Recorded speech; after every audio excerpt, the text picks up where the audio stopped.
Bom dia. Vamos dar início à nossa reunião conjunta do departamento. Hoje um tema que interessa a todos os tocoginecologistas, que é o tratamento da endometriose e o que tem de controvérsias no tratamento de endometriose. A gente tem insistido muito aqui na ginecologia com os responsáveis pelo setor de endometriose, não é, Nilson? Há vários anos já, que nós temos, como universidade pública, um papel, junto com outras entidades, de orientação também. E nós sempre privilegiamos aqui o combate ao excesso do tratamento cirúrgico, das indicações cirúrgicas no tratamento da endometriose, principalmente da endometriose intestinal, que surgiram várias modalidades de tratamento, o Sérgio vai comentar tudo isso, e, felizmente, vem tendo uma diminuição das indicações cirúrgicas no tratamento da endometriose. Então, eu acho que o Sérgio vai trazer para nós o estado atual do tratamento da endometriose e, importante também, ver o anfiteatro aqui lotado, não tem mais lugar. Infelizmente, aqui antes era modulado, agora não é mais. Agora fizeram, na época da Covid, uma porta definitiva aí. Então, mas olha, nós vamos continuar a fazer a última quarta-feira do mês uma reunião conjunta, a reunião conjunta do Departamento de Obstetrícia e Ginecologia, com temas que interessam a todos nós ginecobstetras. Sérgio, não preciso de apresentar, o Sérgio é ex-aluno, ex-residente, ex-pós-graduando, fez o doutorado, isso, um dos primeiros doutorados, e fez livre docência também, diretor vice-presidente da região sudeste, atualmente, da Febrasgo, vice-presidente do Hospital Albert Einstein, e é o vice-coordenador do setor de endometriose aqui da divisão de ginecologia. A palavra é sua, Sérgio, por favor. Então, bom dia a todos. Muito obrigado, professor Baracá, pela apresentação tão gentil. Muito bacana estar aqui na reunião do departamento, né, com a casa cheia. Então, vai ser um prazer falar para vocês um pouco sobre esse tema que o professor Baracá sugeriu, que, na verdade, são alguns pontos de discussão, alguns pontos de controvérsia no tratamento da endometriose. Então, eu vou, para trazer esse tema, a agenda de hoje é contextualizar um pouquinho sobre a endometriose, especialmente para os residentes, né, para os mais jovens, e depois trazer a posição da Febrasgo, que acho que isso é uma coisa muito importante, desde a época do professor Baracá, professor Nilson, depois professor César, Marcos Felipe, Aguinaldo.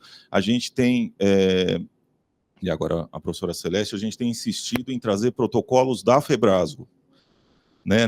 A gente não precisa trazer a orientação do EICOG ou do ESHRE, a gente tem os protocolos brasileiros que são super bem montados, várias pessoas daqui participam dos protocolos, tanto da ginecologia quanto da obstetrícia, então a posição da Febrasgo, e depois os pontos de discussão, que é o tema dessa apresentação. A endometriose é uma doença prevalente, mais ou menos 10% das mulheres podem ter, e toda paciente que enfrenta esse diagnóstico pergunta por que ela tem isso, e é um quebra-cabeça. Essa é uma aluna que eu tenho, que fez um artigo justamente sobre etiopatogenia, e ela foi feliz de colocar um quebra-cabeça falando sobre menstruação retrógrada, inflamação, os possíveis motivos para a endometriose acontecer. A gente não sabe exatamente ao certo, mas tem bastante estudo sobre isso. Um dado aqui do nosso ambulatório, também levantado pelo Patrick Beleles, na época que ele estava aqui com a gente, mostrando os principais sintomas que a paciente pode ter. E esses sintomas, eles batem com outras publicações que falam sobre dor pélvica crônica, sobre infertilidade, dismenorreia, os principais sintomas que a paciente pode ter. Esse aqui é um levantamento de quase 800 pacientes aqui do nosso serviço. E um outro trabalho bem importante, também feito aqui, na época, né, já um trabalho de quase 20 anos, mostrando a importância do diagnóstico por imagem, o ultrassom e a ressonância magnética, que isso, na verdade, revolucionou a forma da gente tratar a endometriose. Tá? Então, ultrassom pélvico e transvaginal, com um protocolo para mapeamento da endometriose, ou uma ressonância magnética, ambos com uma acurácia muito alta para o diagnóstico de endometriose profunda. Né? E um trabalho que eu gosto de citar, da Luciana Raiz, a esposa do nosso querido Paulo Bianchi, que ele participou também, um trabalho mostrando que numa agenda de rotina de ultrassom transvaginal, a Luciana é bem experiente em ver endometriose, numa agenda de rotina, ela encontrou endometriose em 8% das pacientes. Então, mulheres que não tinham sintoma, não foram lá fazer exame para pesquisa de endometriose. A endometriose está presente nessas mulheres também. Para mostrar isso que é importante, professor Baracá, do excesso de tratamento, a gente vai ver isso ao longo dessa apresentação, nem sempre é necessário, porque está cheio de gente que deve ter endometriose e a gente não tem a menor ideia, as pacientes convivem muito bem com isso. Tá? Então, acho que esse é a importância desse estudo que a Luciana fez. Bem, então essa é uma contextualização bem inicial sobre a endometriose, os sintomas, para a gente entrar no tema que é o tratamento. E como eu falei, a Febrasgo tem protocolos super bem estabelecidos para o tratamento da endometriose e de várias outras situações da nossa especialidade. Então, eu vou trazer os pontos de discussão, os pontos de controvérsia. O primeiro é exatamente isso que o professor Baracá falou. O paciente tem diagnóstico de endometriose, ela tem que ser necessariamente submetida a um procedimento cirúrgico? E a gente sabe que isso não é necessário. Esse é o protocolo, vários de nós, né, espero que a grande maioria use esse protocolo para colocar as pacientes dentro do tratamento. Então, a gente vê que a paciente que tem dor pélvica e tem suspeita de endometriose superficial, que é o exame físico normal, o exame de imagem normal, ela vai para um tratamento clínico, que é hormonal, a gente vai ver mais para frente, não só hormonal. A gente pode oferecer outras formas de tratamento para ajudar no controle da dor dela. E se a paciente tem endometriose profunda, mesmo endometriose intestinal, outras lesões de endometriose profunda, endometrioma ovariano, ela também pode ir para um tratamento clínico, exceto se for alguma situação de muita gravidade, que não é muito frequente. Então, aquela paciente que tem uma obstrução intestinal, infrequente, hidronefrose também, pouco frequente, uma lesão de apêndice, porque o exame de imagem não consegue diferenciar de um tumor carcinoide, ou um endometrioma muito volumoso. Essas são indicações inequívocas de cirurgia. Mas o resto, como o professor falou, a gente vai para um tratamento clínico.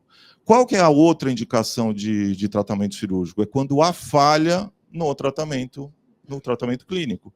Se você instituiu o tratamento e a paciente não melhorou, ou se a doença progrediu, que também é um parâmetro importante, aí sim o tratamento é cirúrgico. Então é bem simples isso, né? Indicações de gravidade ou falha do tratamento hormonal, clínico, né? O que traz base científica assim, tem diversos artigos que dão suporte para isso. E essa é uma revisão de um autor italiano que fala muito sobre tratamento clínico, que é o Paulo Vercellini, publicada já faz tempo, em 2016, mostrando que esse é o número, mais ou menos 2/3 das pacientes que são submetidas a tratamento hormonal ficam bem. Melhora a dor, melhora a qualidade de vida, então o tratamento clínico é bastante efetivo.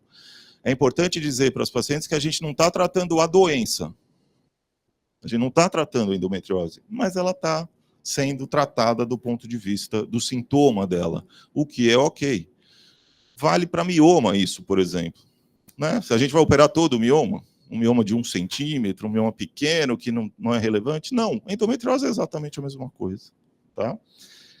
O resto das pacientes que não melhora, o Paulo, e tem estudos sobre isso, Paulo Pertini fala que talvez elas tenham uma resistência à ação dos progestagênios.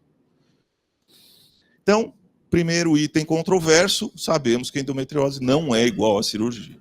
O segundo é, qual é o melhor tratamento hormonal? Então, a gente vai prescrever um tratamento hormonal, existe algum hormônio que seja melhor, superior ao outro? E tem muita gente que acha que sim, mas de fato não existe um melhor do que o outro, é uma questão de adaptação, e aí tem estudos que falam sobre isso. Também esse é um estudo interessante que a gente fez aqui, em colaboração com a Unicamp, com a USP de Ribeirão, comparando o DIU medicado de levonorgestrel, Mirena, com um análogo do GNRH. Já é um estudo antigo e é um dos estudos que eu, Maurício, o Peta, que a gente tem mais citados na história, porque comparou o Mirena com o análogo. A gente vê ali a escala visual analógica de dor, de 0 a 10, e aqui o tempo de uso da medicação. E a gente vê que logo depois da aplicação do Mirena ou do análogo, a dor melhorou. Então, Mirena é uma boa opção para tratar dor da paciente com endometriose. E o Dienogest? Também essa é uma revisão que a Marina, que na época estava aqui, trabalha com o professor Maurício, na Beneficência hoje, ela fez uma revisão sobre o Dienogest. E o Dienogest também é uma boa medicação. Tem muita gente que acha que é a melhor medicação para endometriose. E não é a melhor. Ela está na prateleira de opções do tratamento da endometriose. Ela é boa, comparada ao placebo, comparada a análogo, e tem comparações hoje em dia com outras medicações que mostram que ela é interessante, tá? Mas não é a melhor. E a dihidrogesterona? Agora tem estudo falando da dihidrogesterona, do Faston, para o tratamento da endometriose também. A indústria estava a fim de colocar a dihidrogesterona no bulário ali da endometriose. E tem estudo mostrando o quê? Aqui um esquema prolongado, cíclico, que é do 5º ao 25º dia do ciclo, ou num regime contínuo, a dor da paciente melhorou com o uso da dihidrogesterona, do Faston, variando de 10 a 30 miligramas por dia. Tá? Então, também é uma opção para o tratamento da endometriose.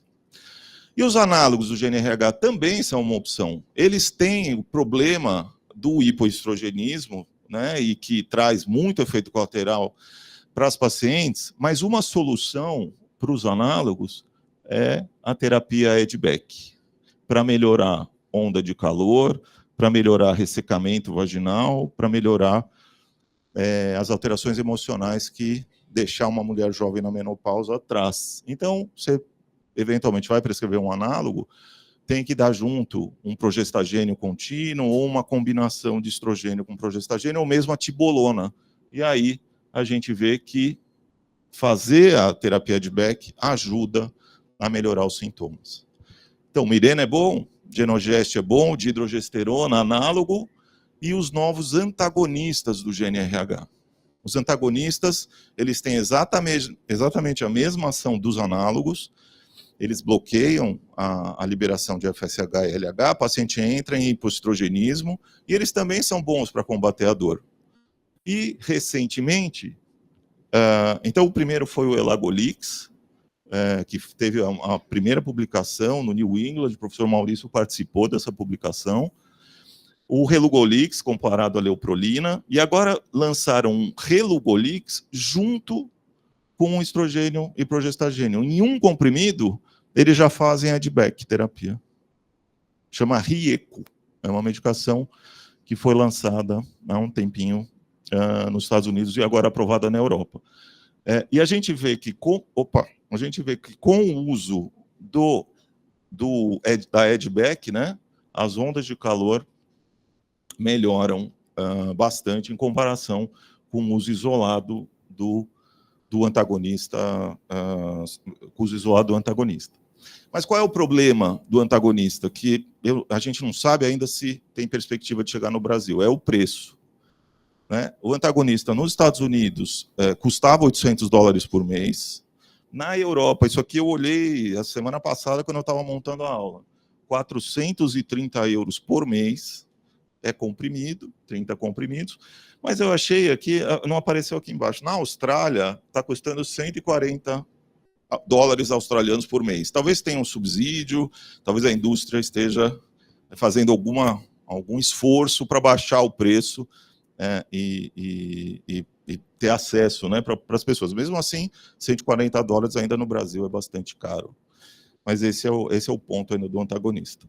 Bom, então, mostrei alguns trabalhos que tem várias opções de medicação hormonal para endometriose. E qual é a melhor?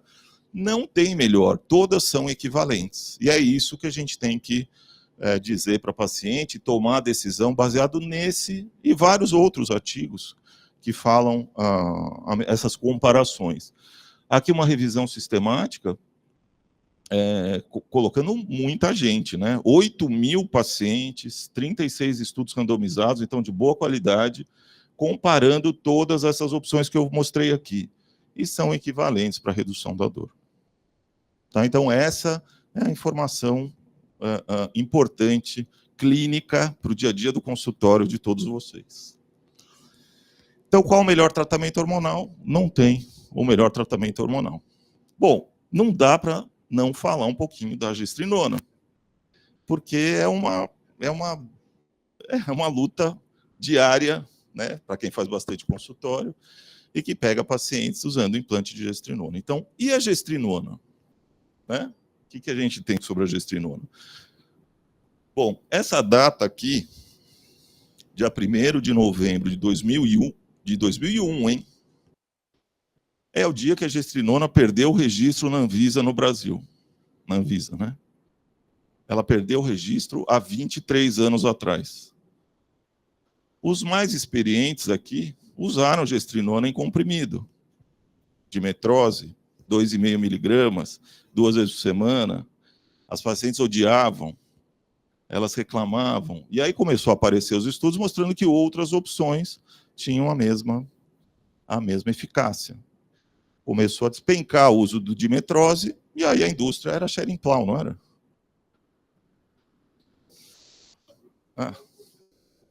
Ela parou de produzir e acabou o registro. Bom, ok. Esse pessoal aqui é o pessoal lá de Florianópolis. É o pessoal que produz os implantes manipulados. Eles são a indústria que faz os implantes manipulados.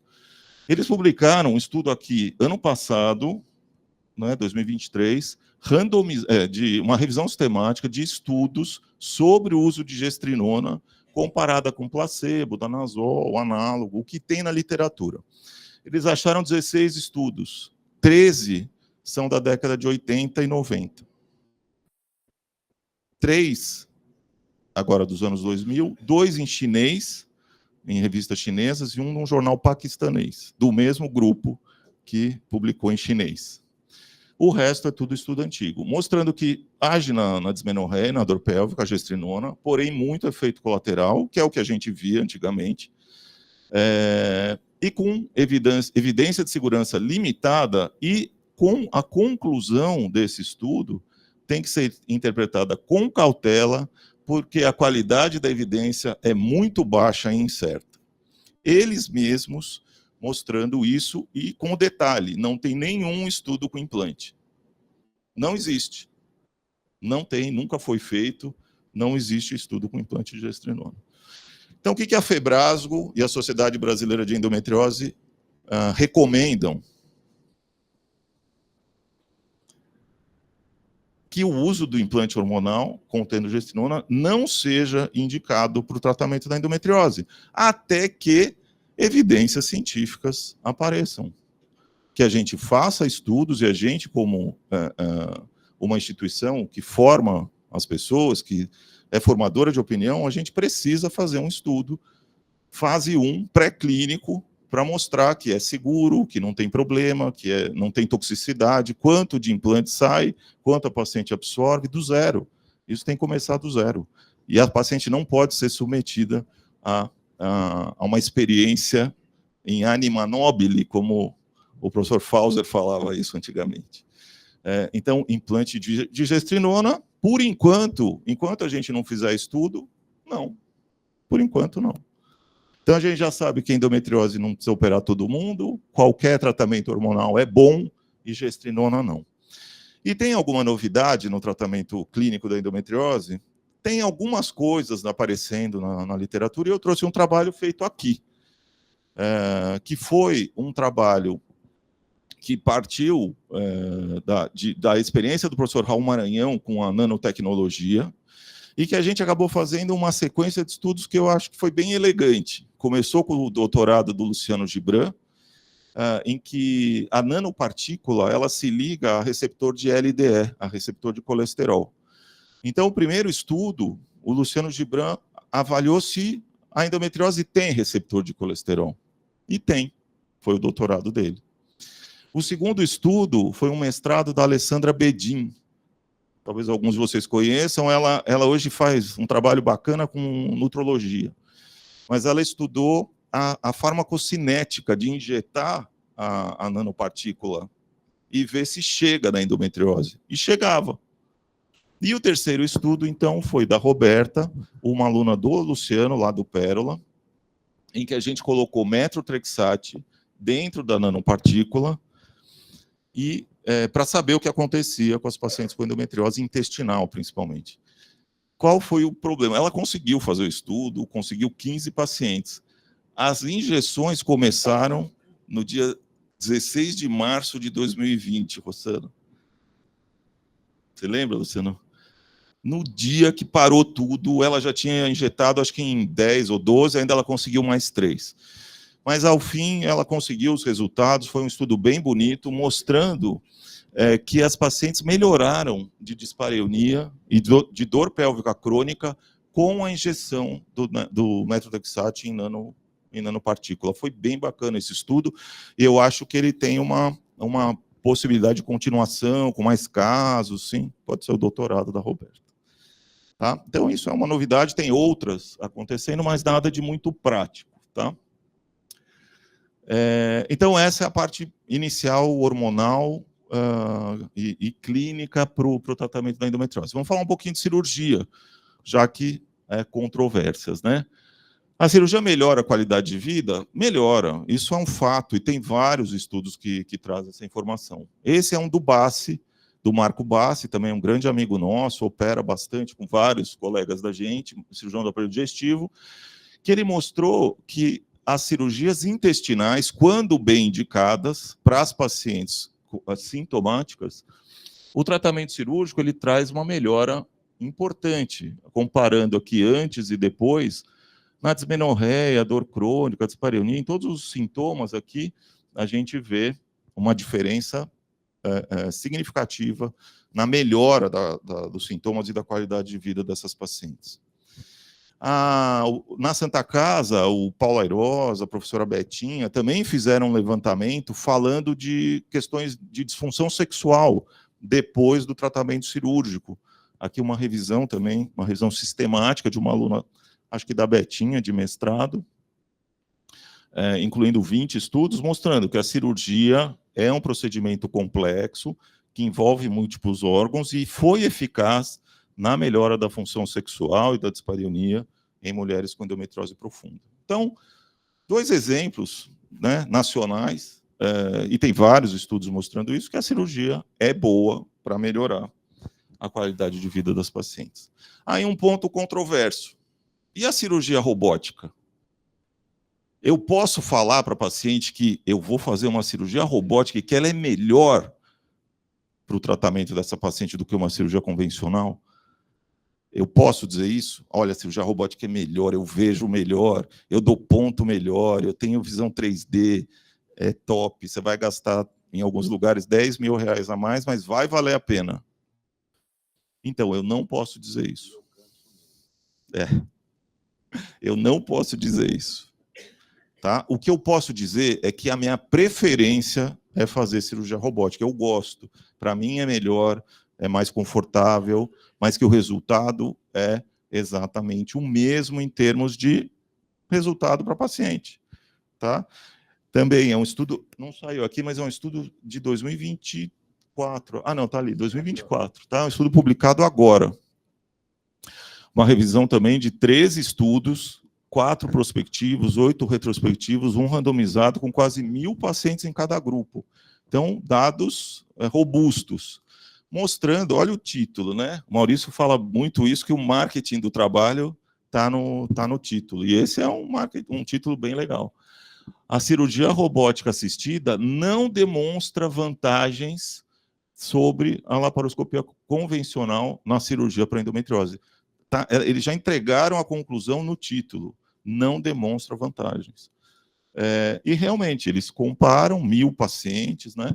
E os resultados não têm diferença significativa em nada, em complicação, em conversão, em tempo de permanência, em sangramento, nada. A cirurgia robótica é muito boa, mas ela não é melhor do que a cirurgia laparoscópica convencional. Eu não posso falar isso para o paciente. É que nem o melhor hormônio. Não tem o melhor hormônio. E não tem a melhor via laparoscópica, tanto a convencional quanto a robótica. E um outro ponto também que a gente vê com frequência no dia a dia de ambulatórios, consultórios, é que aquela paciente, coitada, ela foi operada 3 vezes, 5 vezes. Por que isso acontece? Qual que é o problema que acontece, né, desse número absurdo de cirurgias? Isso foi abordado há 20 anos atrás, que é o fato de pacientes serem submetidas à cirurgia e a doença não ser retirada. Então, não é que a cirurgia, que a doença tem recorrência, que ela não é retirada. Às vezes, equipes inexperientes, equipes que não têm tanta vivência para cirurgias complexas, quando indicadas, né? E aí vai lá, tira uma parte da doença, a doença fica, e a principal causa, então, de reoperação é a primeira cirurgia incompleta, a primeira, a segunda, o que quer que seja. Então, essa é uma informação fundamental, que se é para fazer a cirurgia, é para fazer uma cirurgia completa para evitar esse tipo de situação. E o segundo ponto, a cirurgia tem que ser completa, mas a gente tem que pensar na medicação pós-operatória. No pré-operatório, essa é uma dúvida que muitas pessoas têm. Olha, a paciente vai ser operada, ela precisa ser bloqueada antes, vai facilitar a cirurgia, vai ajudar? Não, não vai ajudar. Aliás, não vai fazer diferença, ainda vai demorar para você acabar fazendo a cirurgia na paciente. Essa é uma revisão da Cochrane, tá? Mostrando esse resultado aqui, né, passando ali no meio, que medicação pré-operatória não é indicada. Tá? Não faz diferença. Contudo, a pós-operatória faz. Tá? Então, é também uma recomendação sólida. A gente volta lá para o quebra-cabeça da Helena, do primeiro slide, falando de menstruação retrógrada, inflamação. Quer dizer, eu vou lá, 0 a endometriose, eu tirei toda a doença, fiz a cirurgia completa, tá tudo bem. Mas e depois? Bom, depois, se ela não quiser engravidar, a taxa de recorrência é muito menor. É muito menor. Se você fizer um bloqueio hormonal com qualquer uma das medicações iguais a que eu falei para o tratamento da dor. Tá? Aqui é para evitar recorrência, mas evita a recorrência. Tá? Eu sou o super cirurgião, mas eu tenho que medicar para evitar que a doença volte. Bom, cirurgia é boa, robótica é boa, mas não é melhor, e recorrência com cirurgia completa e hormônio. E a multidisciplinaridade, esse é um problema que eu trago aqui e que a gente enfrenta nos hospitais privados também, no Einstein existe isso, que é a questão de cirurgia ginecológica e cirurgia em outros órgãos. A cirurgia no intestino, a cirurgia no ureter, a cirurgia no diafragma. Eu vou fazer a cirurgia sozinho? Eu não devo fazer a cirurgia sozinho. Tá? Lá no Einstein, imagino que na maioria dos hospitais privados, e aqui também deve ter isso, regras gerais para atuação na instituição.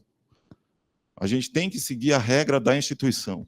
Então, preconiza-se que o ginecologista deva acionar outros especialistas para atuar em conjunto nas situações em que tem doença em outros lugares. Eu posso ir lá e grampear o intestino? Posso. Mas eu devo fazer isso? Claro que não. Claro que não. Então, parece uma coisa meio óbvia, mas eu garanto para vocês que não é. E que isso tem que estar claro para que seja seguido e não ocorram problemas em relação a essa questão. Então, é uma controvérsia, mas que tem uma regra bem definida. Tá? Agora, caminhando para o final, o tratamento complementar, que também tem lá suas controvérsias. Quem tem dor, não necessariamente tem só endometriose. A gente tem que abrir a cabeça também, porque a paciente pode ter outra coisa. Pode ter dor miofascial, pode ter algum problema intestinal, algum problema, sei lá, urológico, síndrome da bexiga dolorosa. Então, nem toda dor é endometriose. A gente fez um trabalho em conjunto com a Cristina Laguna, o professor deve lembrar, com uma fisioterapeuta, a Tiziana, que ela fez fisioterapia para os pacientes com dor. E aqui, ó, mulheres que fizeram fisioterapia, em comparação a quem não fez, elas melhoraram muito mais do que as que não fizeram fisio. Terapia cognitivo-comportamental, um dos trabalhos de resultado mais legais que a gente viu ultimamente. O professor também adorou esse resultado. Uma psicóloga fez um trabalho aqui para mulheres com dor, fazendo terapia cognitivo-comportamental. Elas melhoravam muito mais do que quem não fazia o tratamento. O professor Maurício foi da banca dela também, aqui mostrando sem dor ou dor média depois da terapia cognitivo-comportamental, em relação à metade que tinha muita dor antes do tratamento. E aí um último ponto aí controverso, que são as dietas milagrosas, né? Coitada, a paciente com endometriose não pode comer carne, não pode comer glúten, leite, alimento fermentado, não pode comer nada. Mas isso tem evidência científica? Trabalho da Human, aqui de 2023. Estudo comparativo, tudo. Eles mesmos falam. É muito incerto isso ainda. Então, no Instagram, você acha de tudo. Né? As dietas milagrosas para engravidar, né, professor Iso, para tudo. É muito incerto isso ainda. Tá? E só um slide para falar de infertilidade, porque é um mundo, eu falei bastante de dor aqui, mas infertilidade daria outra aula. Então, só um slide para mostrar que a Febrasgo também tem um protocolo para quem enfrenta infertilidade e tem endometriose, mostrando as indicações cirúrgicas, né, as indicações inequívocas iguais, a indicação de tratamentos de reprodução para quem não tem dor, e para quem tem dor, a gente avaliar se a paciente tem boa chance de engravidar espontaneamente ou não. Né? Porque infertilidade tem N outras questões, reserva ovariana, fator masculino e tudo mais. E aí, o último slide para condensar a questão que o professor Baracá trouxe na introdução dessa aula, que é a superindicação de cirurgia. Eu não sei se todos vocês chegaram a ver, mas a prática médica lá do Einstein publicou esse artigo no final do ano passado, e o título também é um título bom. Impacto de um programa de qualidade na superindicação de cirurgia de endometriose e colecistectomia. A prática médica do hospital, já há alguns anos, não só para colecisteia e endometriose, para um monte de coisas, cirurgia de coluna, otorrino, pâncreas, fígado, várias coisas. Tem protocolos definidos, as regras gerais, institucionais. Então, apareceu uma indicação de cirurgia, vou falar desse trabalho aqui, cirurgia para endometriose ou vesícula, o médico tem que mandar o exame e mandar a história da paciente. E existe a indicação, né, conforme as normas da Febrasgo, da Sociedade de Cirurgia do Aparelho Digestivo. Se aquilo está ok, segue. Se não está ok, vai para um board de especialistas. Esse board avalia, olha, tem alguma coisa estranha. O médico é contactado. E se o médico explica o motivo da colecisteia ou da cirurgia de endometriose, vai em frente. Se não, a cirurgia não acontece. O que aconteceu aqui de resultado? De cada 4 cirurgias de endometriose, 1 foi cancelada. E das colecistectomias, 13% foram canceladas. A colecisté tem um problema, que é a ecoendoscopia, não sei se vocês sabem. A ecoendoscopia dá 80% de falso positivo para cálculo de vesícula. Então, infelizmente, tem colegas que indicam cirurgias baseadas na ecoendoscopia. Isso não é indicação. Então, 13% das cirurgias de vesícula e 22% de endometriose. O que é fantástico, principalmente para a paciente que é a maior interessada no tratamento do problema dela. Então, era isso que eu queria trazer. Espero que vocês tenham gostado.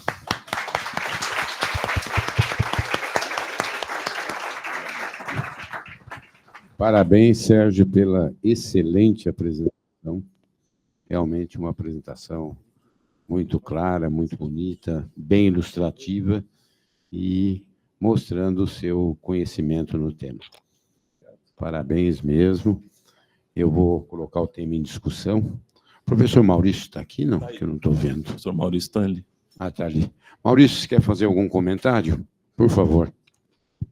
Arielle, professor Maurício.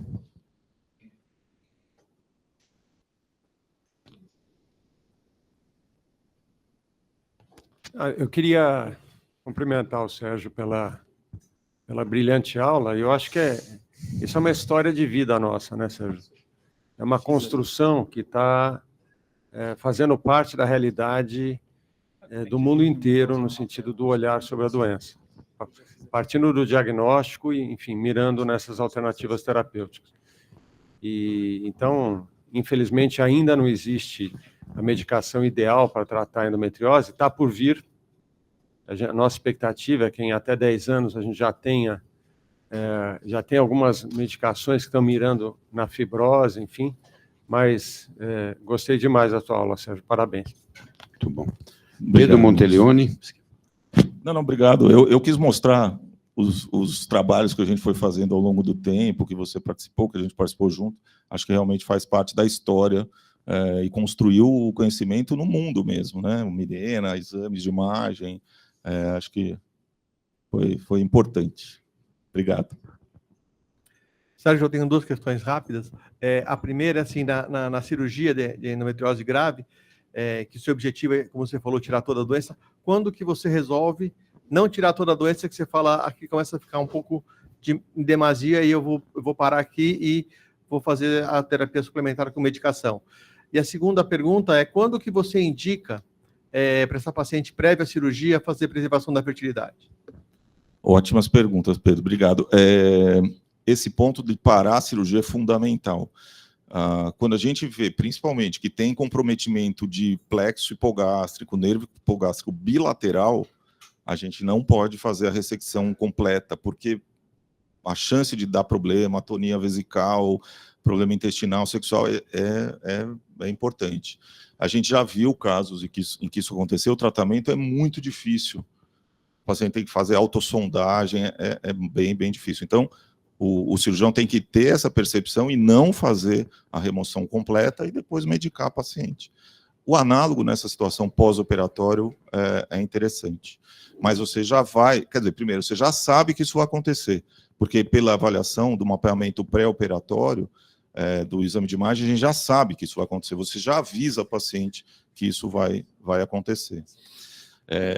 E a segunda de preservação de fertilidade, principalmente quando a paciente tem endometrioma bilateral, com certeza, ou se ela tem um endometrioma muito volumoso, que você vai fazer um procedimento cirúrgico, também é importante fazer a preservação antes da cirurgia. Então, preservação principalmente quando tem cisto de ovário. Tá?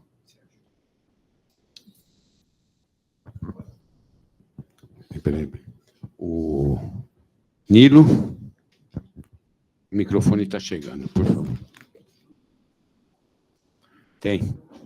Tem o pessoal que está online. Temos uma pergunta que eu vou passar em seguida para Paula Vilela. Que bonitinho, aí. Bom dia, parabéns. Excelente aula, você sabe que eu sou seu fã. muito mais que o Maurício. O Maurício Precisa ter ciúmes. o amor que ele tem por você, mas o meu é maior.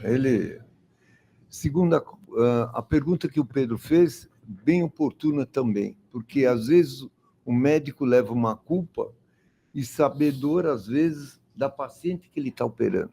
Se ele faz uma cirurgia super radical, isso pode custar caro para ele, e assim, você já viveu isso, todos nós vivemos isso, é uma encrenca, né? Então, o relacionamento médico-paciente é uma coisa muito importante, porque se todas as pacientes que sentassem à sua frente fossem iguais, muito bem, mas cada cabeça uma sentença.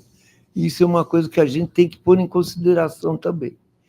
A outra coisa que existe, nos mais novos, hoje, o exame físico passou a ser terceiro, quarto lugar, ou quem sabe o último. E pegam uma imagem, há uns 15 dias, mais ou menos atrás, alguém foi no meu consultório com mioma, dizendo que estava com sarcoma. E eu operei essa paciente, babau sarcoma, que não existe. Então, estas coisas existem também nos mais novos, e está sendo enraizado isso. E a resolução passa a ser completamente diferente.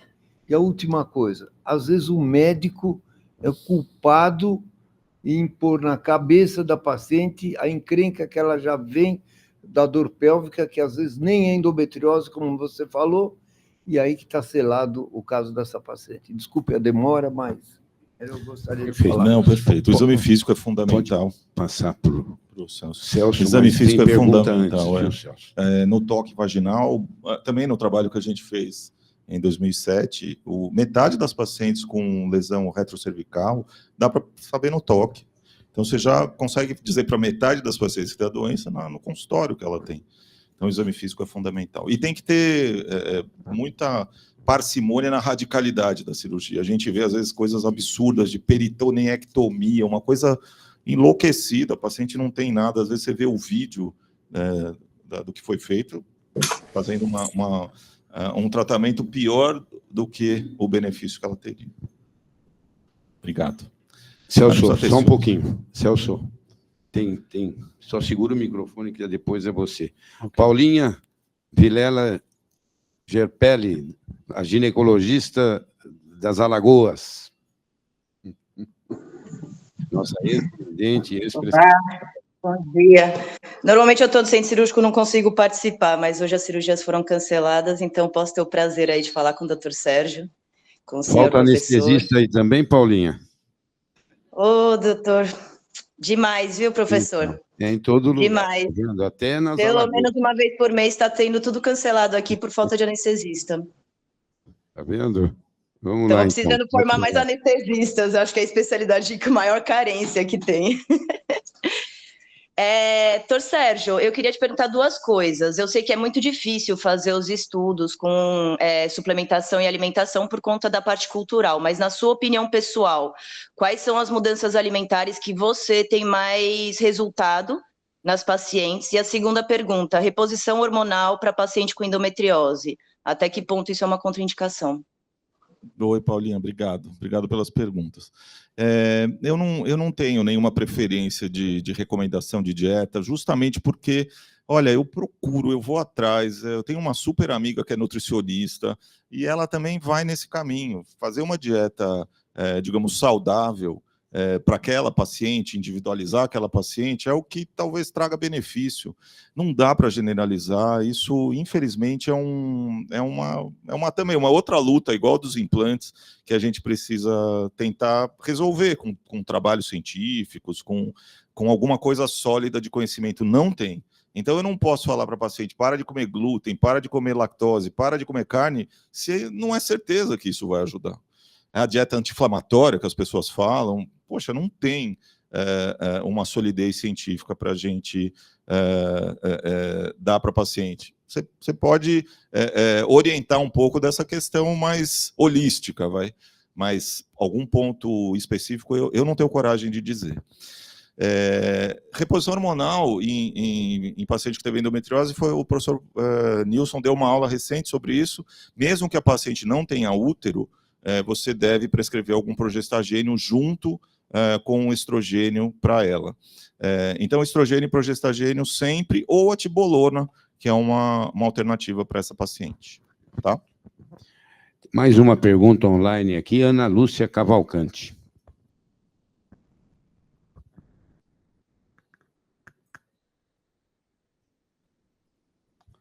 Celso Borelli, por favor. Parabéns, Sérgio, obrigado aí das discussões, das controvérsias, que eu acho que é o que mais complica na endometriose, é optar dentro dessas controvérsias. E aí, uma delas você já respondeu, que era a reposição hormonal, e a outra, que eu achei muito interessante, que eu não conhecia esse trabalho, que é o trabalho institucional.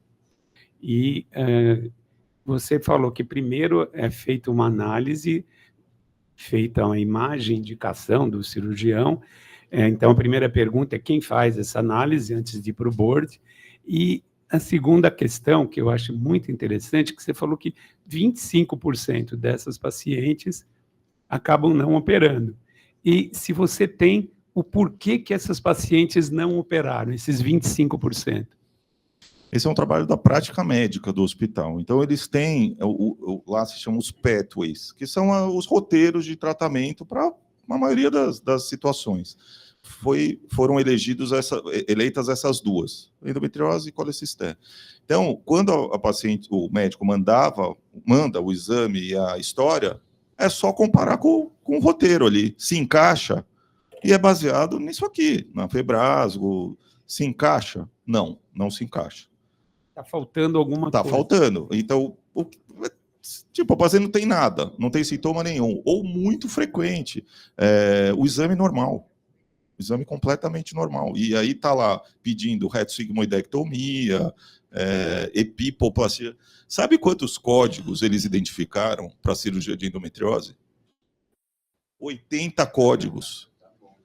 80 códigos. Você pode, a imaginação que você tiver, você não vai achar os 80. 80.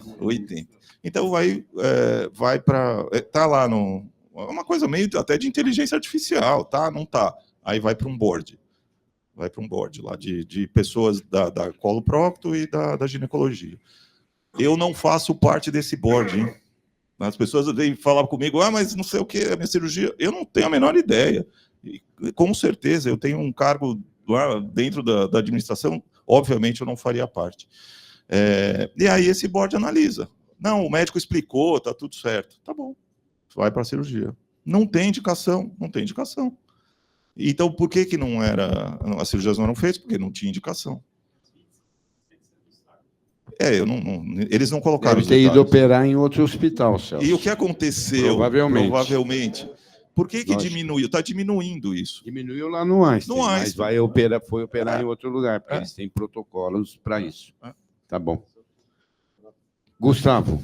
Parabéns, Sérgio. Excelente, muito claro. Sérgio, é o seguinte, a gente sabe que a paciente com endometriose ela tem uma baixa, a fertilidade dela está comprometida em maior ou menor grau, né? Tanto é que em 2022, a Sociedade Americana de Medicina Reprodutiva encurtou aquele período de espera de 1 ano para quem tem endometriose para 6 meses, né, para você começar a fazer alguma coisa. Só que tem uma coisa interessante, porque ela baixa a reserva ovariana, né? Ela baixa o hormônio antimileriano e ela baixa também a contagem de folículo antral. Tem um trabalho interessante do pessoal de Ribeirão que fala que se tiver endometrioma, dificulta você fazer contagem de folículo antral e por isso diminui. Mas mesmo a endometriose superficial, ela baixa reserva ovariana. Eu queria saber se você tem alguma novidade sobre o mecanismo disso e o que a gente deve fazer com essa paciente, né? Tem essa questão. O endometrioma é mais óbvio, né? E a lesão profunda, a endometriose superficial, menos. Tem esses estudos que estão saindo de inflamação, tudo, e essa menina que eu estou orientando, ela está fazendo um pós-doc com senescência celular, que é provavelmente um caminho que talvez explique isso. A célula, ela fica senescente, ela faz um ambiente inflamatório, a célula da endometriose, ela faz um ambiente inflamatório em volta dela, que acaba afetando a receptividade endometrial, a reserva ovariana, mantém a inflamação. É um caminho aí, talvez, para explicar por que não só o endometrioma mexe com a fertilidade, mas o resto da endometriose também. Mas essa resposta é para a gente estudar. José Maria. Sérgio, parabéns. Acho que foi bem clara a sua aula. Você colocou uma coisa importante a respeito da nutrição, a falta de evidências e o que está acontecendo na sociedade. Então, está de parabéns. Agora, a minha dúvida é a respeito da cirurgia. Eu gostaria de saber a posição tanto da Sociedade Brasileira de Endometriose como a FEBRASM em duas situações. Naquela paciente que deseja ter uma gravidez, você encontra a cavidade com várias aderências, deformidades das tubas. Tem indicação de retirar essas tubas ou desfazer a aderência? E no segundo caso, é aquela paciente que já tem prole constituída, acima de 35 anos, você faz uma cirurgia por endometriose, e estão se discutindo muito sobre a salpingectomia profilática, até por câncer de ovário no futuro. Então, eu queria saber como que está a tendência disso na sociedade. Boas perguntas também, obrigado, Zé Maria. Acho que a questão da salpingectomia em relação à reprodução é se tiver obstrução. Se tiver sinal de obstrução, hidrossalpinge, alguma coisa assim, sim, aí você vai fazer, porque se a paciente for fazer uma fertilização, a gente sabe que o resultado é pior com a presença de hidrossalpinge. Então, nessa situação, se tiver hidrossalpinge, sim, se não, não. Porque você acaba tirando a chance dela engravidar espontaneamente, se ela tiver chance de engravidar sem fazer uma fertilização, às vezes ela também não tem acesso à fertilização. Então, cuidado para essa paciente. Nas que tem prole constituída, é a salpingectomia de oportunidade, né? Se ela realmente não quer mais engravidar, se o marido já fez vasectomia, se ela tem muita certeza desse ponto, é pela oportunidade, né, de fazer a salpingectomia. Acho que aí vai por essa questão da prevenção do câncer de ovário. Sérgio, complementando, eu lembro que o professor Geraldo falava muito nas mulheres já na fase reprodutiva tardia, no período reprodutivo tardio, que, sobretudo nas mulheres com dor pélvica crônica, com endometriose, a cirurgia radical que você tiraria, além do útero, tiraria também toda aquela inervação pélvica. E tem lugar? Às vezes é mais fácil fazer uma esterectomia do que tirar a lesão retrocervical, aquela lesão que vai muito para dentro do colo. A gente às vezes fica até na dúvida se sobrou doença, se é fibrose, se é lesão retrocervical. Então, nessas situações, ainda tem indicação a até mais total, mais efetivo. Isso. Sim. Perfeito. Marco Antônio. Sérgio, parabéns, viu? Vamos fazer uma pergunta talvez não tenha uma resposta, mas de prevenção, vamos dizer assim, se ela existe, se isso é aventado de alguma maneira.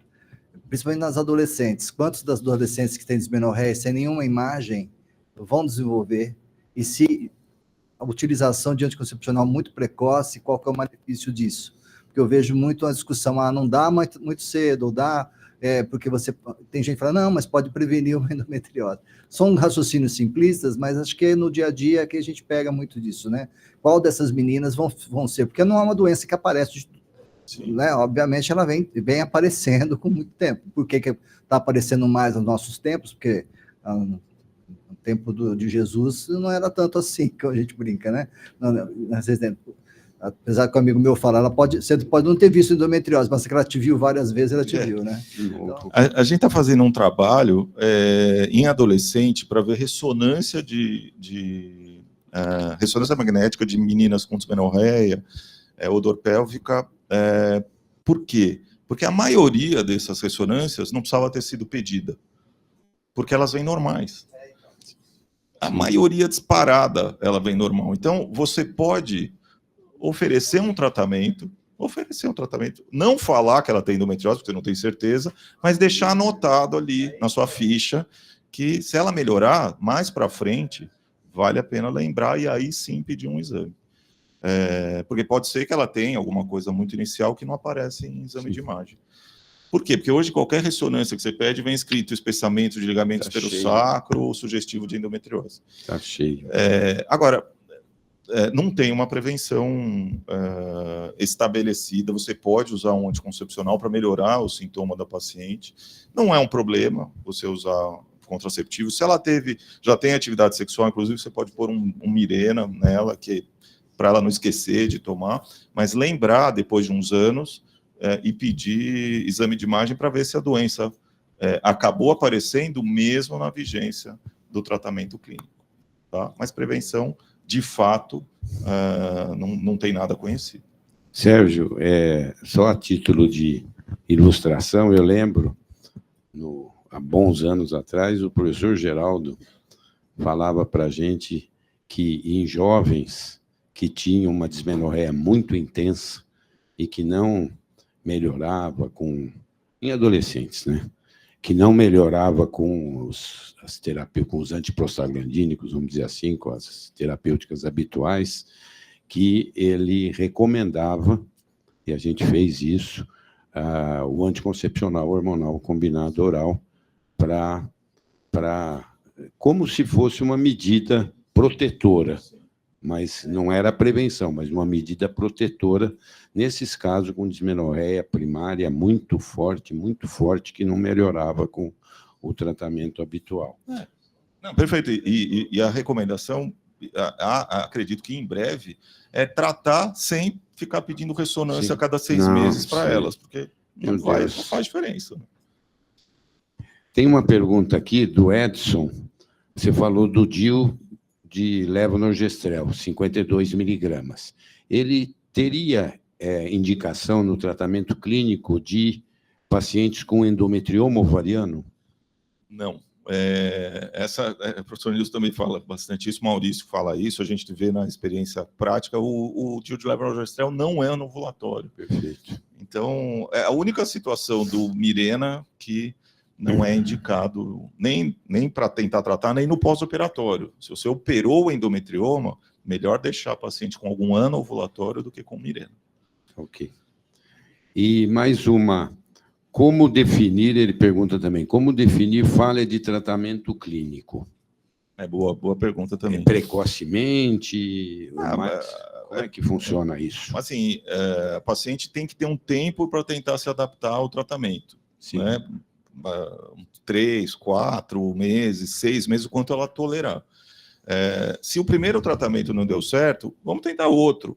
Você deu, por exemplo, um contraceptivo combinado, tenta um progestagênio isolado.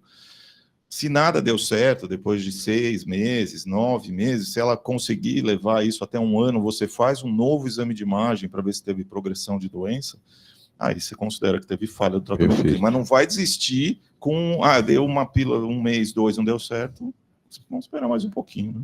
Perfeito. Porque a maioria vai bem.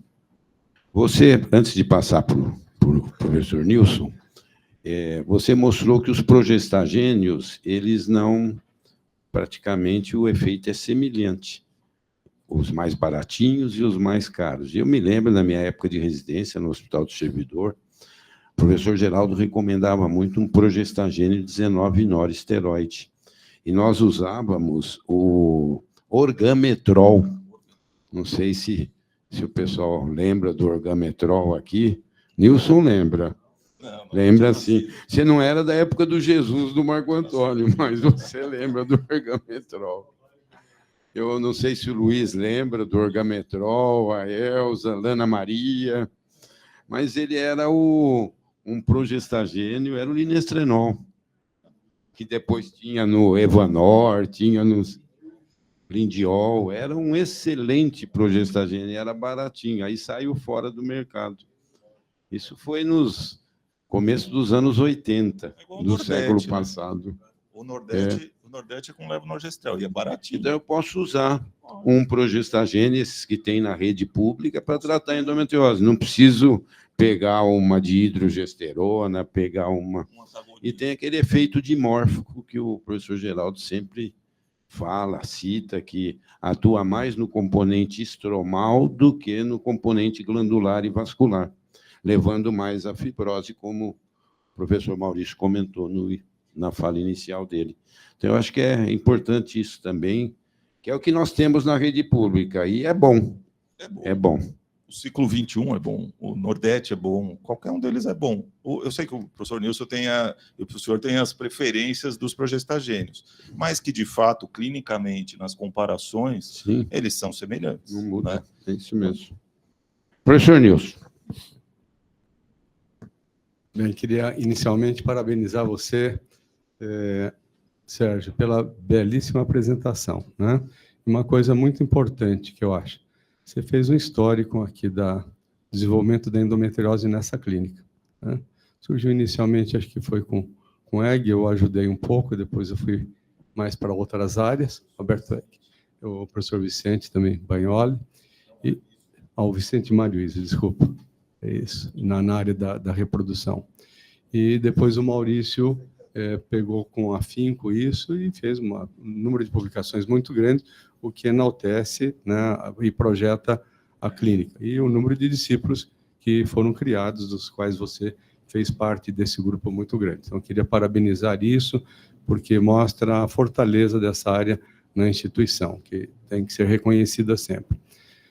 Queria parabenizar a facilidade com que você fez a apresentação de uma forma diferente do que estamos habituados. Você colocou os pontos polêmicos, que é o que as novas gerações querem, né? Ir direto ao ponto. Foi fantástico e mostrando a experiência da instituição, que é muito bom. E colocando em evidência o tratamento clínico, que ele é importante, que não precisa ser feito prévio, mas depois sim. Eu tenho minhas preferências, que não se justificam do ponto de vista de medicina baseada em evidências, mas para mim o melhor progestagênio, eu não tenho dúvida, é o acetato de megestrol.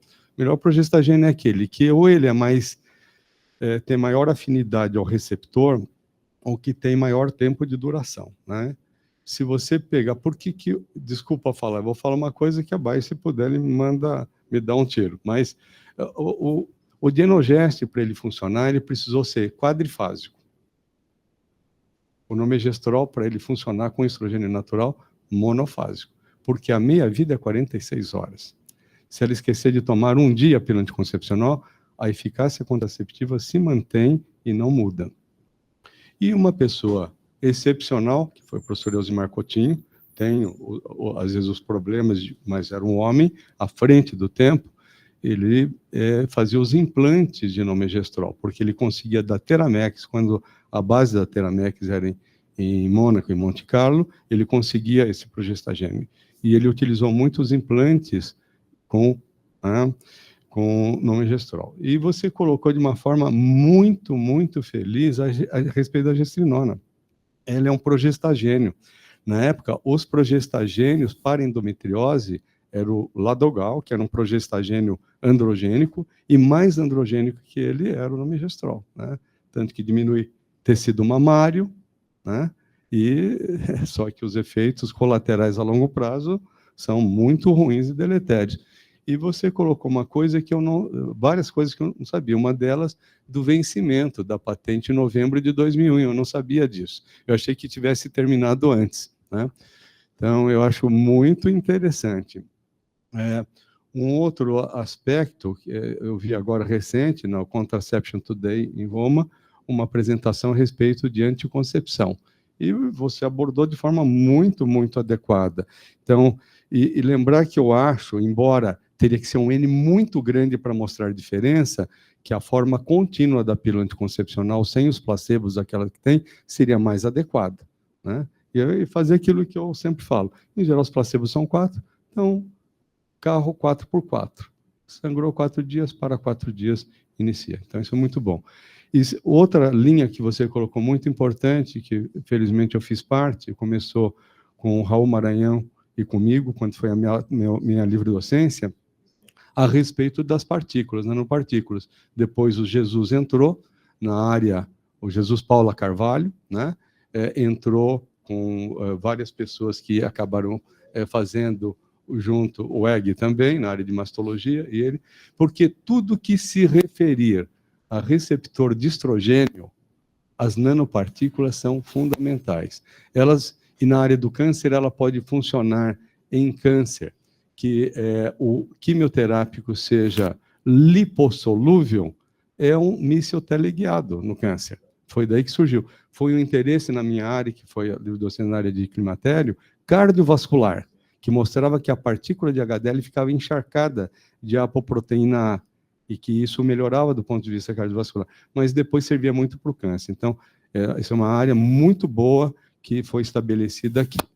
E, por último, só para terminar, eu teria muito mais coisa para falar, porque acabo isso me estimulando muito, essas apresentações magníficas como a sua. A outra coisa é que nós tivemos uma fase pré-hormonal, na área da ginecologia, nós estamos na área hormonal que está terminando, e virão os novos medicamentos que o professor Maurício colocou, assim como você, que virão aquelas substâncias que são antideterminadas situações. Essas que vêm à frente. Essas vêm à frente e virão inúmeras delas. E também lembrar que a indústria farmacêutica sempre tem um determinado interesse, né? Então, os antagonistas, é bola da vez. Só que você tem que dar uma outra substância concomitante, senão o problema sintomatológico na área de climatério, menopausa, será muito grande.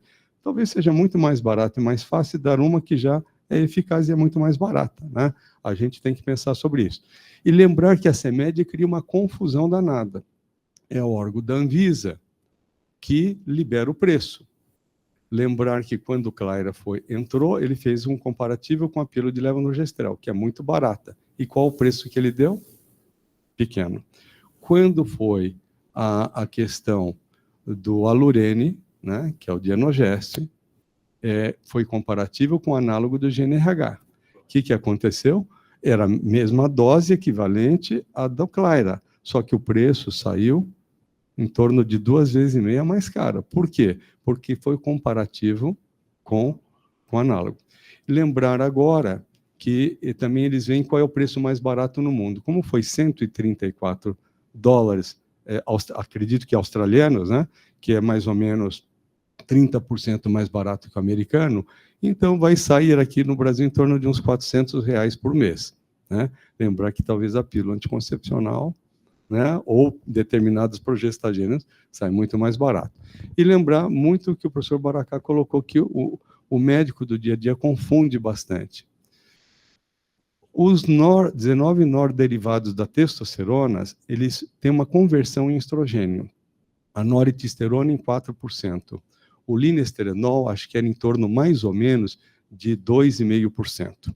Então, eles são mais atrofiantes endometriais. Por isso que, apesar dele formar um pouco estrogênio, aí ele tem uma segunda benesse também, porque ele diminui talvez as necessidades do estrogênio, né? E, ao mesmo tempo, eles atrofiam mais o endométrio, né? Então, aí vem vários outros aspectos, são drogas extremamente baratas. Mas queria te parabenizar, que eu saio daqui embevecido, e parabenizar também o Einstein, que começaram com as próteses, né? Sim. Né? Que foi, e agora está surgindo uma coisa que é muito importante, né? Obrigado, Nilson. Só para esse produto que tem um antagonista que você mostrou, o preço americano e o preço na Austrália, ele tem estradiol e tem a noritesterona. Será que precisa de tudo isso? Pode ser que para alguns casos sim, mas para a grande maioria, como o Nilson ressaltou, talvez não precise. A gente pode usar uma coisa boa, eficaz e de menor custo. Então tá bom. Só queria mostrar aqui que nós, usando tanto aniversariante nós tivemos em março, que eu não pedi para colocar aqui, ó. Então tivemos a preceptora Sofia, a Albertina, o Walter, o professor Manuel Simões, o Daniel Igami, a Josi, o Sérgio Podigaek, Renata Robial, Silvia Mancini e a preceptora Nicole, que vai ser no dia 30. Então, esses, olha, mês de março, rico em nascimentos na ginecologia. Talvez carnaval, né? Pode ter coincidido alguma coisa assim. A festa continuou por mais tempo. Então, olha, obrigado. Uma boa Páscoa a todos, em nome do Departamento de Obstetrícia e Ginecologia, e nos vemos na última quarta-feira do mês, novamente, do mês de abril. Obrigado.